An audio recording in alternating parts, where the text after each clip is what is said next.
Siguradong ang daming katanungan ang nasa isip niyo kung bakit biglang iniwan ni Bolik ang kakapirma lang na kontrata niya sa Firebands. Kahit malaking halagang kontratang yon, biglang iniwan naman niya ito sa ere. May malalim na dahilan kaya ito, kaya dali-daling umuwi si Bolik sa Pilipinas. At dahil nga dito, kumakaway na po itong isang MVP team para sa kanya. Anong team kaya to? At mga quiz, si Alex Cabagnot nakaka-release lang ng Terraform Egypt ay mukhang maglalaro na nga po sa isang team sa MPBL kung saan naglalaro si Arwin Santos or posible ding makabalik pa siya sa SMB. Bago tayo magpatuloy, kung nais mong suportahan ang aking channel, just click subscribe and share.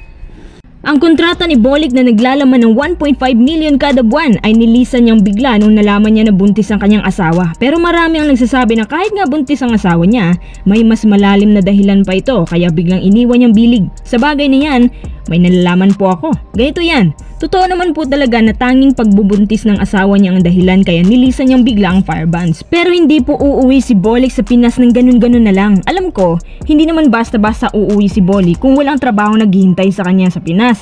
Syempre magbabalik po siya sa PBA kasi kailangan niya ng trabaho para sa pamilya. May naghihintay na offer agad ang bumungad kay Bolik na hindi na sinabi ng agent.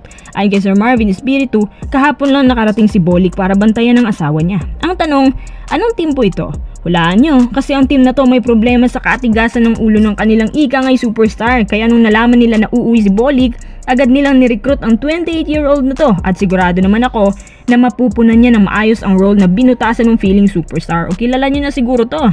At ano naman ang mangyayari sa bilig team na iniwan niya?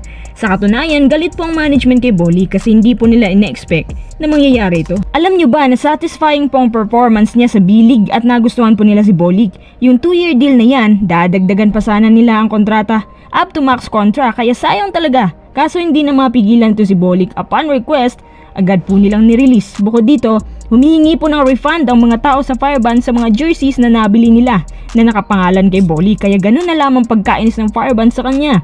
Para sa akin, mukhang understandable naman ang rason ni Bolik. Ang sabi ng mga tao, 10 weeks pa naman siyang buntis, hindi pa naman pala manganganak.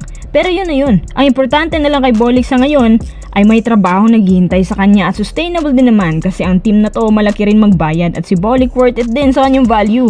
Pero si Bolik po ay nakatali pa sa Northport, yung rights nasa kanila pa, diba? Alam niya kung anong mangyayari sa susunod. Antayin na lang natin ang formal na anunsyo mula sa spin sa bagay na to.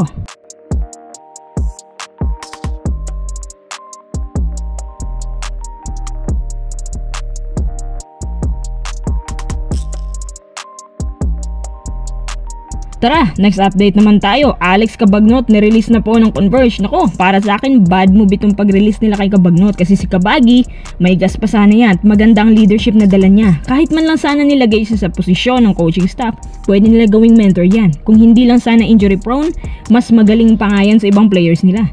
Sayang talaga. Marami pa rin na naghahangad na sana makabalik si Cabagi sa SNB. Hindi naman po imposible, pero wala ring sagot ang SNB management dito. May edad na rin kasi. Tsaka mas loaded pa ngayon ang roster kumpara doon sa kapanahunan ng Death 5. Ang nalalaman ko, maglalaro na raw si Cabagi sa team ni Arwin Santos ngayon sa MPBL na Pampanga. Kinabig po nila si Cabagi sa pamamagitan ni Arwin at syempre yung nagmamay-ari ng Pampanga team. Ayos to ah.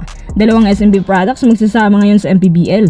Kahit puro sila may edad, pero malaki pa rin ang may tutulong. Alam niyo naman ang pulso na isang professional na player.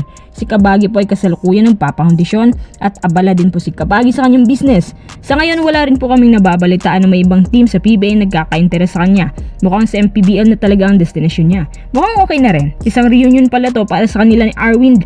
Aabangan ko talaga yan. Antayin na lang din natin kung kailan mangyayari to at anong iba pang plano ni Cabagi ngayon. Kasi pwede namang magbago ang lahat. Depende sa kanyang kondisyon. Pwede ring magpapahinga at magre-retiro na lang si Cabagi sa PBA ng tahimik.